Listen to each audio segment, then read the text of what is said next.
Hello प्यारे दोस्तों, YouTube channel अपना परिवार 07 में आप सभी का दिल खुल का स्वागत है। आज तारीख 10/4/2025 से करंट अफेयर के महत्वपूर्ण जितने भी क्वेश्चन बन सकते हैं आज हम उनको डिस्कस करेंगे। तो चलिए वीडियो को शुरुआत करते हैं। देखिए दिया है, निम्नलिखित में से कौन सा देश आर्टेमिस समझौते पर हस्ताक्षर करने वाला 54वां देश बन गया है। तो इस क्वेश्चन के ऑप्शन है नेपाल, श्रीलंका, बांग्लादेश, भूटान। तो इस क्वेश्चन का सही जवाब होगा option number C, Bangladesh.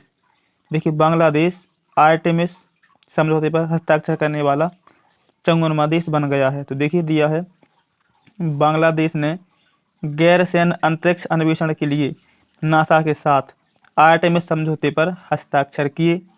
Bangladesh अमेरिकी अंतरिक्ष एजेंसी नासा के साथ आर्टेमिस समझौते पर हस्ताक्षर करने वाला 54वां देश बन गया है। समझौते पर हस्ताक्षर करके बांग्लादेश को प्रौद्योगिकी हस्तांतरण, आर्थिक सहयोग और वैज्ञानिक सहयोग के माध्यम से लाभ होगा।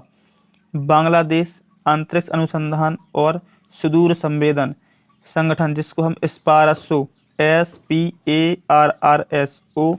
कहते हैं, की वर्तमान क्षमता को और नासा के बीच सहयोग और सहभागिता के माध्यम से बढ़ाया जाएगा। तो चलिए इसी के नेक्स्ट क्वेश्चन पर चलते हैं। देखिए दिया है, हाल ही में सुप्रीम कोर्ट ने किस राज्य के राज्यपाल की कार्यवाही को अवैध और गलत करार दिया है, जिसमें राज्य विधानसभा द्वारा दोबारा पारित किए गए 10 विधेयकों को राष्ट्रपति की मंजूरी के लिए सुरक्षित रखा गया है। तो इस क्वेश्चन के ऑप्शन हैं तेलंगाना, तमिलनाडु, कर्नाटक और केरल। तो इस क्वेश्चन का सही जवाब होगा ऑप्शन नंबर बी, तमिलनाडु। देखिए तमिलनाडु के राज्यपाल के अवैध और गलत करार दिया है किसने? सुप्रीम कोर्ट ने। तो देखिए आगे देखते हैं। एक सुप्रीम कोर्ट ने तमिलनाडु के राज्यपाल द्वारा पुनः स्वीकृत विधेयकों को सुरक्षित रखने के मामले की गई कार्रवाई को अवैध करार दिया है। देखिए सुप्रीम कोर्ट ने कहा है कि तमिलनाडु के राज्यपाल तमिलनाडु के राज्यपाल हैं RN रवि ने राज्य विधानसभा द्वारा पुनः स्वीकृत 10 विधेयकों को राष्ट्रपति की मंजूरी के लिए सुरक्षित रखकर अवैध और गलत काम किया है। देखिए यह फैसला तमिलनाडु सरकार द्वारा राज्यपाल की कार्यवाही को चुनौती दिए जाने के बाद आया है। तो चलिए इसी के साथ नेक्स्ट क्वेश्चन पर चलते हैं। दिया है, इलेक्ट्रॉनिक्स आपूर्ति श्रृंखला में आत्मनिर्भर भारत को बढ़ावा देने के लिए सरकार द्वारा हाल ही में अधिसूचित इलेक्ट्रॉनिक्स घटक विनिर्माण योजना के लिए स्वीकृत कुल धनराशि कितनी है? तो इस क्वेश्चन के ऑप्शन है 15,000 करोड़, 18,750 करोड़, 22,919 करोड़ या 25,500 करोड़। तो इस क्वेश्चन का जो सही जवाब होगा ऑप्शन नंबर सी, 22,919 करोड़ रुपए। तो देखिए देखते हैं, सरकार द्वारा इलेक्ट्रॉनिक्स घटक विनिर्माण योजना के लिए एक अधिसूचना जारी की गई है। भारत को इलेक्ट्रॉनिक्स आपूर्ति श्रृंखला में आत्मनिर्भर बनाने के लिए 22,919 करोड़ वित्त पोषण वाली इस योजना को हाल ही में केंद्रीय मंत्रिमंडल द्वारा अनुमोदित किया गया है। इस योजना का उद्देश्य इलेक्ट्रॉनिक्स घटक विनिर्माण पारिस्थितिकी तंत्र में बड़े निवेश को आकर्षित करके एक मजबूत घटक पारिस्थितिकी तंत्र विकसित करना है। तो चलिए इसी के साथ नेक्स्ट क्वेश्चन पर चलते हैं। दिया है, केंद्रीय मंत्री शिवराज सिंह चौहान, जिसको हम मामा के नाम से भी जानते हैं, ने हाल ही में किस देश के कृषि मंत्री के साथ कृषि में द्विपक्षीय सहयोग पर समझौते पर हस्ताक्षर किए हैं? तो इस क्वेश्चन के ऑप्शन हैं जापान, इजराइल, फ्रांस, जर्मनी। तो देखिए इस क्वेश्चन का जो सही जवाब होगा ऑप्शन नंबर बी, इजराइल। तो इजराइल देश के कृषि मंत्री के साथ हमारे भारत देश के कृषि मंत्री शिवराज सिंह चौहान जी ने द्विपक्षीय सहयोग पर समझौते पर हस्ताक्षर किए हैं। देखिए दिया है, भारत इजराइल के बीच द्विपक्षीय कृषि सहयोग पर समझौते हुए हैं। कृषि क्षेत्र में द्विपक्षीय सहयोग से संबंधित समझौतों पर केंद्रीय कृषि एवं किसान कल्याण मंत्री शिवराज सिंह चौहान और इजराइल के कृषि मंत्री एबी डिचर ने नई दिल्ली में हस्ताक्षर किए हैं। इसका उद्देश्य द्विपक्षीय कृषि सहयोग और खाद्य सुरक्षा को बढ़ावा देना है, कृषि पद्धतियों का आधुनिकीकरण करना है। तो चलिए शिक्षा नेक्स्ट क्वेश्चन पर चलते हैं।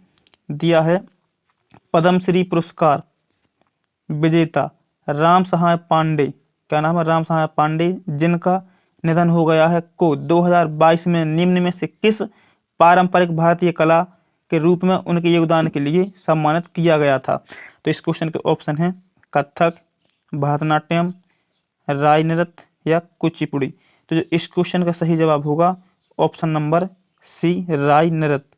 देखिए राय नृत्य के लिए राम सहाय पांडे को 2022 में पारंपरिक भारतीय कला के रूप में उनके योगदान के लिए सम्मानित किया गया था। तो देखिए दिया है पद्म श्री पुरस्कार से सम्मानित राम सहाय पांडे को, राम सहाय पांडे का 92 वर्ष की आयु में निधन हो गया है। 8 अप्रैल को मध्य प्रदेश के सागर में एक निजी अस्पताल में उनका निधन हो गया है। पांडे ने सामाजिक कलंक के खिलाफ लड़ाई लड़ी, खासकर इसलिए क्योंकि राय हाशिए पर पड़े बेदिया समुदाय से हैं, जिसे कभी आपराधिक जनजाति अधिनियम के तहत निशाना बनाया गया था। लेकिन 2022 में उन्हें राय नृत्य के संरक्षण और संवर्धन में उनके काम के लिए पद्मश्री से सम्मानित किया गया था। उन्हें 1980 में मध्य प्रदेश सरकार द्वारा नृत्य शिरोमणि की उपाधि से भी सम्मानित किया गया था। तो चलिए शिक्षा नेक्स्ट क्वेश्चन पर चलते हैं। दिया है निम्न में से किस देश ने COP 30 से पहले वैश्विक जलवायु परिषद के निर्माण का प्रस्ताव रखा है। तो देखिए इस क्वेश्चन के ऑप्शन है जापान, ब्राजील, फ्रांस या जर्मनी। तो देखिए इस क्वेश्चन का जो सही जवाब होगा ऑप्शन नंबर बी, ब्राजील। तो देखिए ब्राजील ने COP 30 से पहले वैश्विक जलवायु परिषद के निर्माण का प्रस्ताव रखा है। तो देखिए दिया है ब्राजील के प्रस्ताव के अनुसार यह वैश्विक जलवायु कार्रवाई में तेजी लाने के लिए एक नया अंतर्राष्ट्रीय निकाय होगा। तो देखिए इस वर्ष का संयुक्त राष्ट्र जलवायु सम्मेलन नवंबर 2025 में उत्तरी ब्राजील के एक शहर बेलेम में आयोजित होने वाला है। ब्राजील ने जलवायु परिवर्तन पर संयुक्त राष्ट्र फ्रेमवर्क कन्वेंशन के तहत जलवायु परिवर्तन परिषद का प्रस्ताव रखा है। तो चलिए शिक्षा नेक्स्ट क्वेश्चन पर चलते हैं। दिया है तेलंगाना सरकार ने विश्वविद्यालय के पास कांचागाची बोबली में कितने एकड़ भूमि पर पेड़ काटने के विरोध में शामिल हैदराबाद विश्वविद्यालय के छात्रों के खिलाफ आरोपों को वापस लेने का निर्णय लिया है। तो इस क्वेश्चन का ऑप्शन है 100 एकड़, 200 एकड़, 300 एकड़ या 400 एकड़। तो इस क्वेश्चन का जो सही जवाब होगा ऑप्शन नंबर डी, 400 एकड़। देखिए 400 एकड़ भूमि वाला विवाद था, तो इसको देखते हैं आगे। देखिए तेलंगाना सरकार ने हैदराबाद विश्वविद्यालय के छात्रों के खिलाफ आरोप वापस लेने का फैसला लिया है। ये छात्र विश्वविद्यालय के पास कांचागाची बोबली में 400 एकड़ जमीन पर पेड़ काटने के विरोध में शामिल हुए थे। उप मुख्यमंत्री मल्लू भट्टी विक्रमार्क ने पुलिस को छात्रों के खिलाफ दर्ज मामले खारिज करने का निर्देश दिया है। भूमि विवाद को सुलझाने के लिए 3 सदस्यीय मंत्रिस्तरीय पैनल का गठन भी किया गया है। तो चलिए इसी नेक्स्ट क्वेश्चन पर चलते हैं। दिया है केंद्रीय मंत्री जितेंद्र सिंह ने 8 अप्रैल को भारत के पहले हिमालयी उच्च ऊंचाई वाले वायुमंडलीय और जलवायु केंद्र का उद्घाटन कहाँ किया है। तो देखिए इस क्वेश्चन के ऑप्शन हैं, देखिए लद्दाख, उधमपुर, शिमला या गंगटोक। तो इस क्वेश्चन का जो सही जवाब होगा ऑप्शन नंबर बी, उधमपुर। देखिए उधमपुर इस क्वेश्चन का सही जवाब होगा। इसको देखते हैं कि 8 अप्रैल को केंद्रीय मंत्री जितेंद्र सिंह ने जम्मू और कश्मीर के उधमपुर जिले में चिनानी के नत्था टॉप में पहला हिमालयी उच्च ऊंचाई वायुमंडलीय एवं जलवायु अनुसंधान केंद्र लॉन्च किया।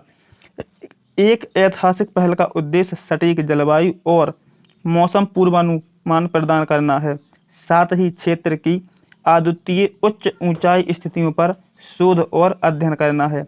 और देखिए पृथ्वी विज्ञान मंत्रालय, जम्मू और कश्मीर वन विभाग और जम्मू कश्मीर केंद्रीय विश्वविद्यालय की संयुक्त पहल के रूप में शुरू किया गया। यह नया केंद्र समुद्र तल से 2250 मीटर की ऊंचाई पर स्थित है। तो चलिए शिक्षा हम नेक्स्ट क्वेश्चन देखते हैं। दिया है अप्रैल 2025 में दिल्ली में आधार संवाद श्रृंखला का कौन सा एपिसोड आयोजित किया गया। तो इस क्वेश्चन के ऑप्शन है पहला, दूसरा, तीसरा या चौथा। तो इस क्वेश्चन का जो सही जवाब होगा ऑप्शन नंबर सी, तीसरा। तो देखिए अप्रैल 2025 में तीसरा आधार संवाद श्रृंखला का एपिसोड आयोजित किया गया। तो देखते हैं इसको। यह आधार संवाद श्रृंखला की तीसरी कड़ी थी। यह दिल्ली में हुई और इसका विषय नवाचार, समावेश और एकीकरण था।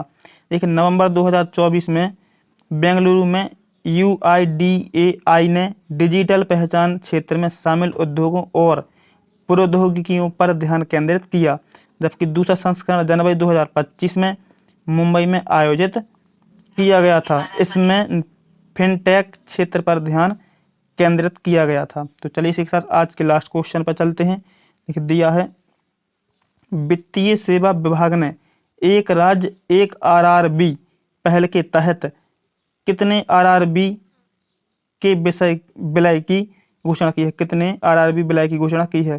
तो option number A 25, option B 26 या ऑप्शन डी ऑप्शन 27 या ऑप्शन डी 28। तो इस क्वेश्चन का सही जवाब होगा ऑप्शन नंबर बी 26। तो देखिए RRB ने 26 विलय की घोषणा की है। तो देखिए इसको देखते हैं। वित्तीय सेवा विभाग ने एक राज्य एक RRB पहल के तहत 26 RRB के विलय की घोषणा की है।